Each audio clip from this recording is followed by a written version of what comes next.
দর্শক বন্ধুরা, স্বাগতম আমার আরেকটি নতুন ভিডিওতে। এই ভিডিওতে আমি আপনাদের দেখাবো আমার সিলেট ভ্রমণের আদ্যবান্ধব।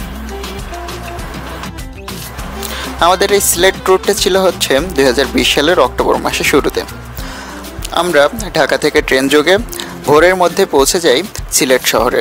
সিলেট শহরের আমরা হোটেল ঠিক করে পরদিন বেরিয়ে পড়ি আমাদের প্রথম দিনের গন্তব্য ভোলাগঞ্জের সাদাপাথরে। সাদাপাথর যেতেই আমরা হোটেল থেকে বেরিয়ে আমাদের চোখে পড়ে সিলেটের ঐতিহ্যবাহী চা বাগান, যা দেখতে অসাধারণ লাগছিল এবং চা বাগানের পাশ দিয়ে যেতে ভ্রমণটা অনেক বেশি উপভোগ্য লাগছিল। আমাদের উদ্দেশ্য ছিল ভোলাগঞ্জের সাদাপাথর, যা কোম্পানীগঞ্জ উপজেলা এবং ভারতের মেঘালয়ের পূর্ব খাসি পাহাড়ের কাছে অবস্থিত।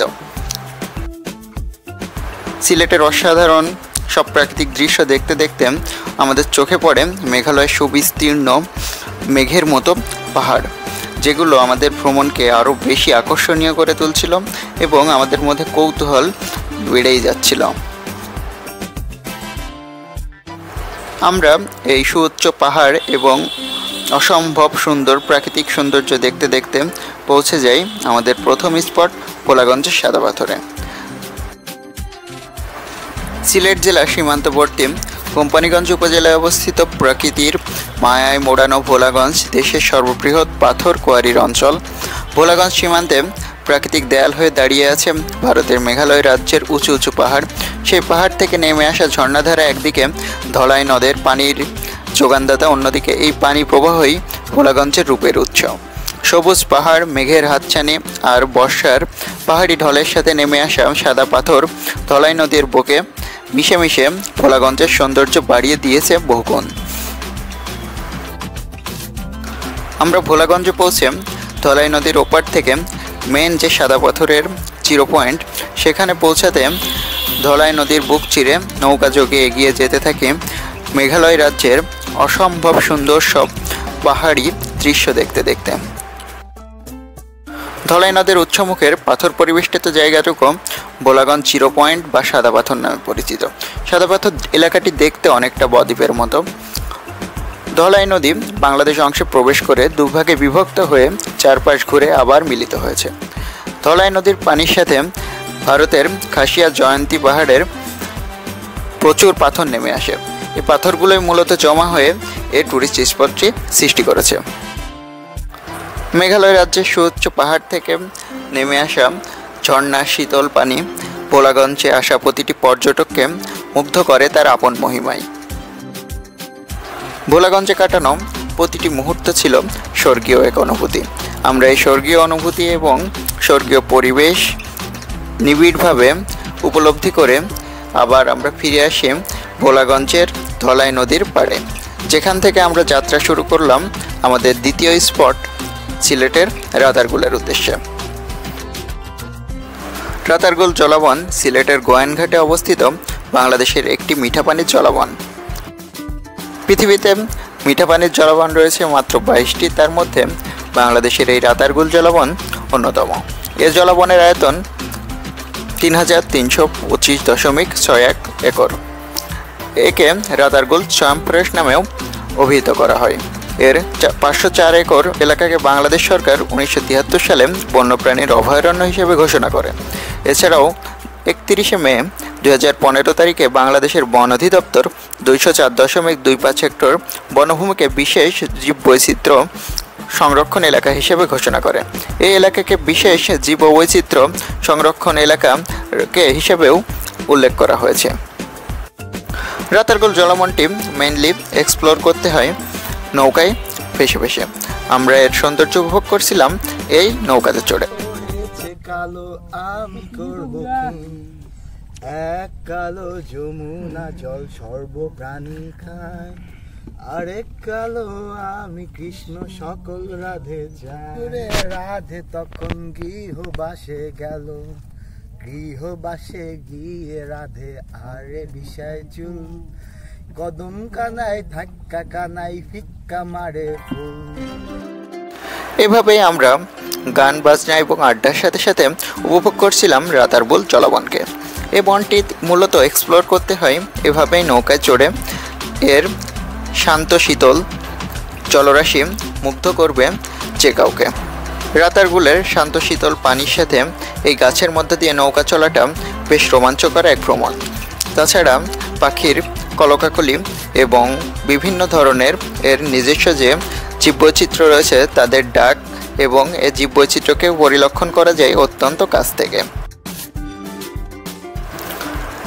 আজকে শুরু হলো আমাদের সিলেট ভ্রমণের দ্বিতীয় দিনের গল্প।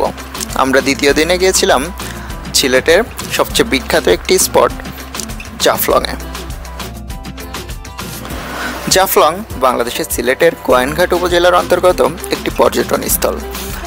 জাফলং সিলেট শহর থেকে ৬২ কিলোমিটার উত্তর পূর্ব দিকে ভারতের মেঘালয় রাজ্যের সীমান্ত ঘেঁষে খাসিয়া জন্তা পাহাড়ের পাদদেশে অবস্থিত এবং এখানে পাহাড় আর নদীর অপূর্ব সম্মিলন বলে এই এলাকা বাংলাদেশের অন্যতম একটি পর্যটন স্থল হিসেবে পরিচিত। পর্যটনের সাথে জাফলং পাথরের জন্যও বেশ বিখ্যাত। শ্রমজীবী মানুষেরা পাথরের কাজ করে জীবিকা নির্বাহ করে আসছে সেই বহু বছর যাবৎ।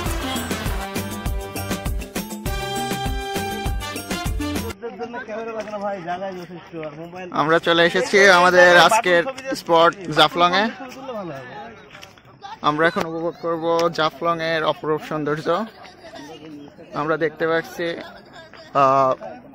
আমাদের মেঘালয় রাজ্যের অনেকগুলো শহর, ইন্ডিয়ান শহরগুলো পাহাড়ের গায়ে তৈরি করেছে শহরটি। পুরা শহরই পাহাড়ের এক একটি স্তরে উঠে গেছে। 2 থেকে 3 তলা বাড়ি আছে প্রত্যেকটাতে। বাংলাদেশের সিলেটের সীমান্তবর্তী এলাকায় যেহেতু জাফলং অবস্থিত, এর অপর পাশে ভারতের ডাউকি অঞ্চল। ডাউকি অঞ্চলের পাহাড় থেকে ডাউকি নদী এই জাফলং দিয়ে বাংলাদেশে প্রবেশ করেছে। মূলত পিয়াইন নদীর অববাহিকায় জাফলং অবস্থিত।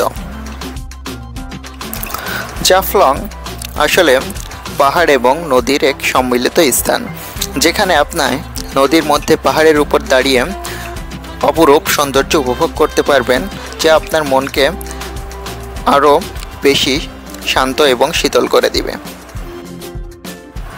আমরা জাফলংয়ের প্রাকৃতিক সৌন্দর্য উপভোগ করতে করতে রওনা হলাম জাফলংয়েরই আরেক প্রান্ত মায়াবী ঝর্ণার দিকে।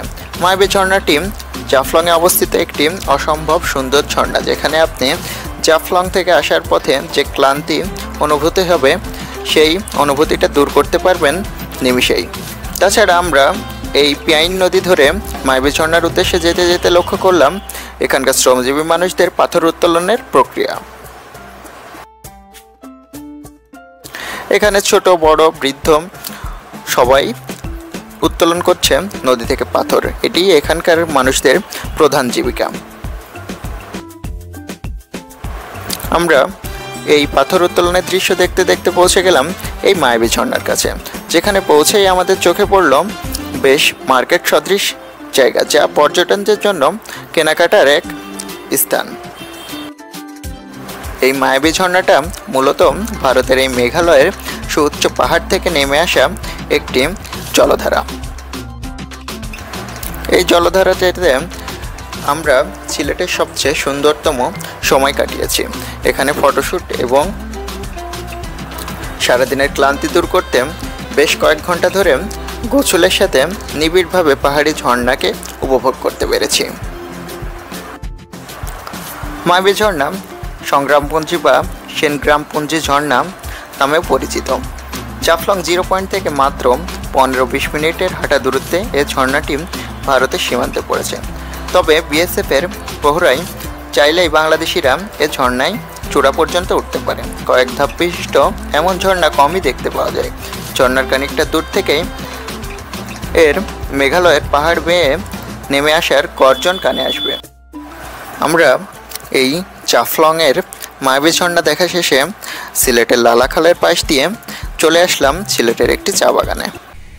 আমরা এখন আছি চায়ের শহর সিলেটে।